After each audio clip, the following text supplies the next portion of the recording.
Hello നമസ്കാരം, this is advocate Jasna. മുസ്ലിം ആണുങ്ങൾക്ക് തോന്നുമ്പോൾ തലാഖ് ചെല്ലുക, തോന്നുമ്പോൾ നിക്കാഹ് ചെയ്യുക എന്നൊക്കെ പറഞ്ഞ് കോൺട്രവേഴ്സി നടന്നുകൊണ്ടിരിക്കുകയാണ്. എങ്കിൽ ഞാനിവിടെ ഒരു കാര്യം പറയാൻ ഉദ്ദേശിക്കട്ടെ. മുസ്ലിം സ്ത്രീകൾക്ക് അവർക്ക് സ്വയമേ വിവാഹമോചനം ചെയ്യാൻ പറ്റും, ഭർത്താവിൽ നിന്നും വിവാഹമോചനം നേടാൻ പറ്റും. അതിനെ പറയുന്ന പേരാണ് ഖുല. ഖുല ചൊല്ലുന്നത് ഒരു മുസ്ലിം സ്ത്രീയുടെ അവകാശമാണ്. ഭർത്താവുമായിട്ട് വിവാഹ ജീവിതം ഒരിക്കലും മുന്നോട്ട് കൊണ്ടുപോകാൻ പറ്റില്ല എന്ന് സ്ത്രീക്ക് മനസ്സിലായാൽ സ്ത്രീക്ക് ഖുല ചൊല്ലി വിവാഹമോചനം നേടാവുന്നതാണ്. ഖുല ചൊല്ലുന്നതിൻ്റെ കണ്ടീഷൻസ് എന്തൊക്കെയാണെന്ന് നോക്കാം.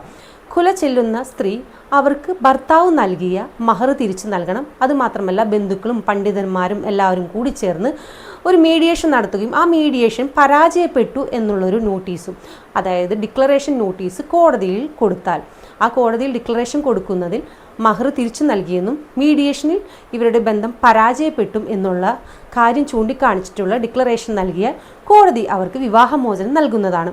പക്ഷേ ഇവിടെ ഒരു കാര്യം ചോദിക്കും, ഭർത്താവ് സമ്മതിച്ചില്ലെങ്കിൽ എന്ത് ചെയ്യുമെന്ന് വെച്ചാൽ ഒന്നും ചെയ്യാനില്ല. കാരണം ഖുല എന്നുള്ളത് മുസ്ലിം സ്ത്രീയുടെ അവകാശമാണ്. അവർക്ക് സ്വയമേ വിവാഹമോചനം നേടാനുള്ള അവകാശമാണത്. അപ്പോൾ ഭർത്താവിൻ്റെ കൺസെൻറ്റ് അവിടെ ആവശ്യമില്ല. അപ്പോൾ കോടതി വിവാഹമോചനം സ്ത്രീക്ക് നൽകുകയും ചെയ്യും. പിന്നെ ഒരു കാര്യം കൂടി കൂട്ടിച്ചേർക്കാൻ ഞാനിവിടെ ആഗ്രഹിക്കുന്നു.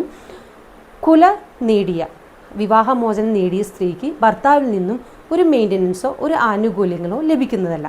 Thank you so much.